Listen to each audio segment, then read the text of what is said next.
Welcome to All About Money on HKIBC. I am Chloe Fong. Hong Kong lags behind its neighbors, such as Guangdong, when it comes to charging electric vehicles. Industry leaders have called for more EV charging facilities to meet the city's rapidly growing demand. Joining us today is Vincent Yip, the Chief Executive of Cornerstone Technologies, which is a key EV charging facility installer, providing 1,500 charging points in various Hong Kong car parks. Welcome to the program, Vincent. Thank you. Thank you for having me on the program. And Vincent, let's first talk about your company's services. Can you first give us an introduction about your company's services and what types of charging facilities your company provides? There are three types of services that we provide. First of all, we do provide projects, EV charger projects, where we provide the EV charger hardware, the software, as well as the installation services for owners of car parks, operators of car parks, etc., where they want to buy and own their own facilities. That's the first thing. Secondly, we operate our own charging points as well. And we provide, in some of the car parks, we provide public charging facilities where your EV drivers can drive the cars in and then you'll pay with each of the charge that they do. And then the first service that we provide is actually a subscription program where we will actually install the infrastructure at residential buildings, and then the EV owners in those car parks can actually subscribe to our monthly service program where they, it's just like a broadband service, where they pay a monthly fee and then they get the charging services. Right, as you just mentioned about the monthly fee, tell us what is the pricing model? How much does it cost to charge one's EV vehicle, electric vehicle? Our monthly subscription program, it's sort of a flat fee program. It's like one of those broadband services or one of the mobile services that you would subscribe normally, right? For a monthly fee of about $1,000. You basically get enough electricity to go around for the whole month.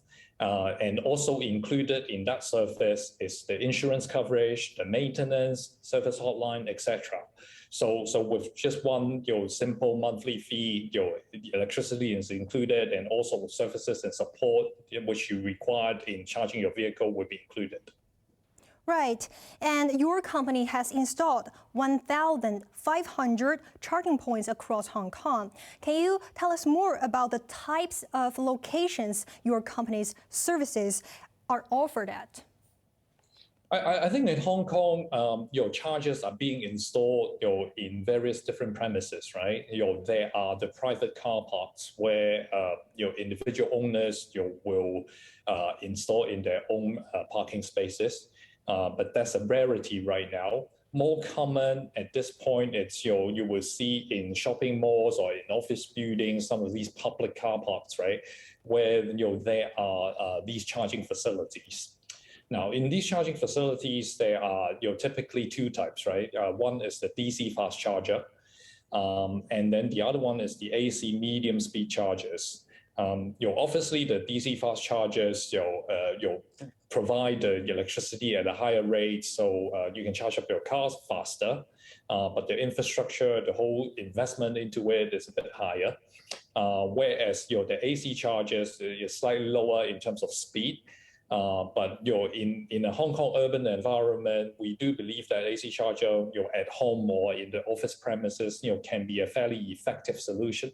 Because you can typically charge up your whole car at least up to 80% overnight, and the slow charging is actually good for the batteries as well, and that would typically be enough for an EV driver to take their cars around for 3 or 4 days at least. So we do believe that the AC charging solution can be quite cost effective if you have the space for it. Right, and also tell us how many EV users can one charging point cover?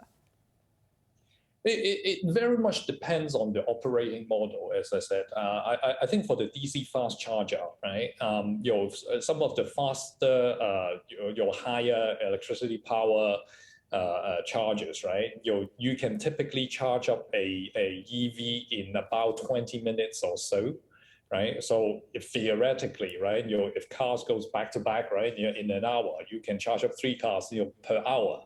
So that is actually quite a lot of cars that you can service with one DC charger.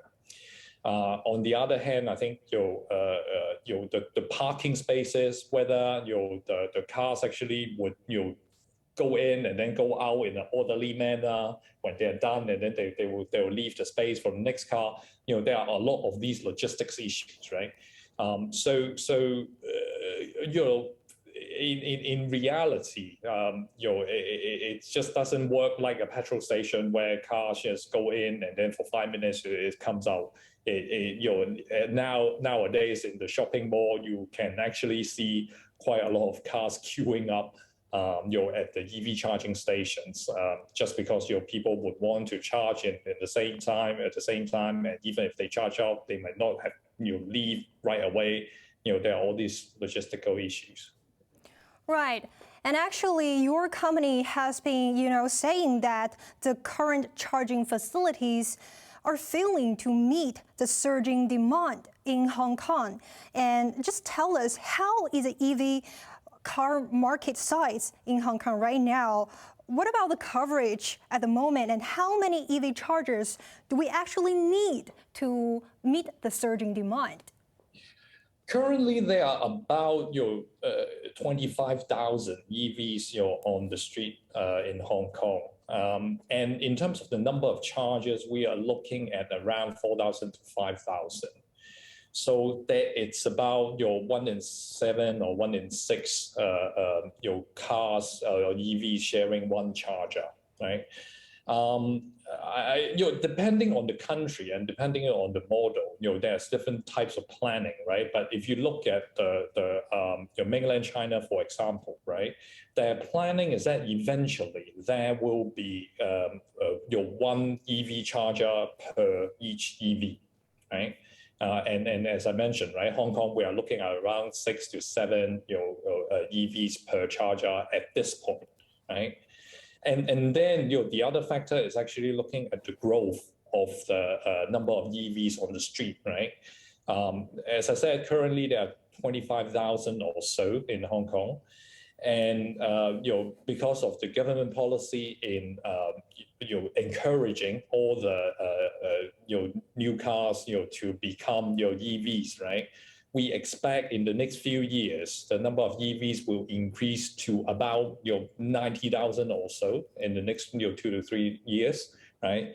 And in fact, if we're looking at the government target of 2035, where no more combustion engine cars will be able to register, right? By that point, we do believe that about half of the cars in Hong Kong, which is about 300,000, will be EVs, right?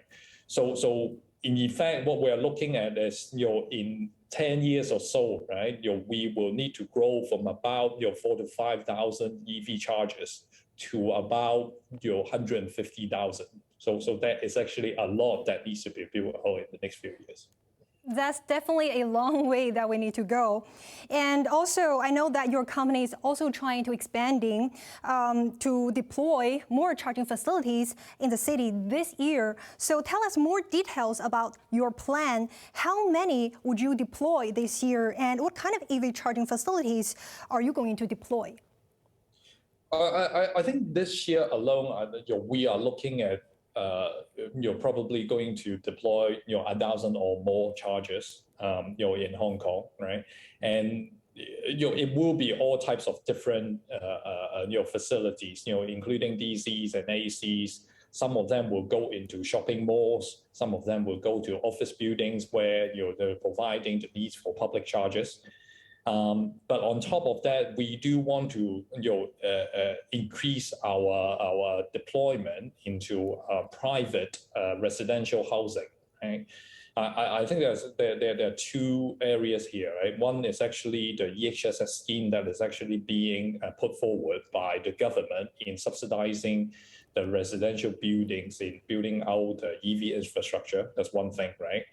And there are also buildings that might not be able to apply for EHSS or have not been successful in applying for EHSS. That would still require EVs, right? And this is where some of our own companies' investment will come into place, where we will be investing into the infrastructure and deploy more in these residential buildings. As I mentioned, I think we do believe that it makes a lot of sense for an urban environment in Hong Kong to have your own charger in your residential parking space, and it is just a lot more convenient and time saving. And we do want to make charging infrastructure accessible by providing these sort of facilities into residential buildings.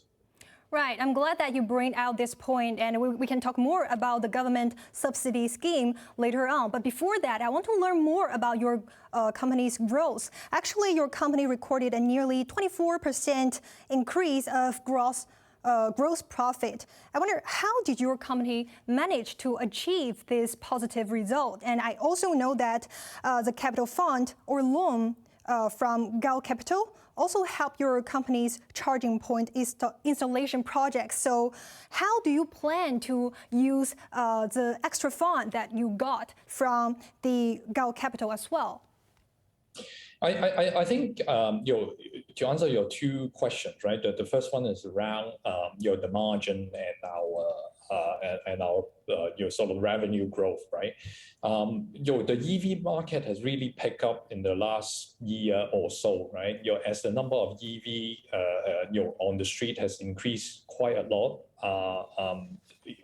and many of the buildings and facilities are starting to look at EV infrastructure, charging infrastructure as a must-have, right, rather than a nice-to-have.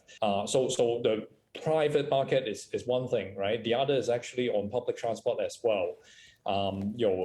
We were lucky enough to be able to help KMB, for example, the bus company, to deploy their charging infrastructure, right? Where they have just rolled out their first fleet of electric buses, in Hong Kong, and they are expecting to increasing their fleet of the electric buses by quite a lot in the next few years, right? So public transport is another avenue where we do see quite a lot of growth, and that's where our revenue and margin are expect to why these two are expect to increase in the next few years. To your second point on your second question on Gau's capital support, right? As I mentioned, I think in the next few years there are a lot of projects that will be supported by the government's EHSS scheme. On the other hand, that EHSS scheme also will require significant capital upfront for contractors or suppliers to put in the infrastructure before getting the reimbursement from the government. So therefore, the funding that is actually provided by GAW to us, the green bond that they have provided to us, is help us to facilitate that cash flow. So we can actually deploy and bid in more of these EHSS supported projects, and increase the rollout in these residential EV charging infrastructure. Right. Well, the EV market is definitely taking off. Thank you very much for your time, Vincent. Let's take a short break for now. Coming up next, we'll have more discussions on EV charging market growth, the government funds, as well as you just mentioned, the EV buses. Do stay tuned.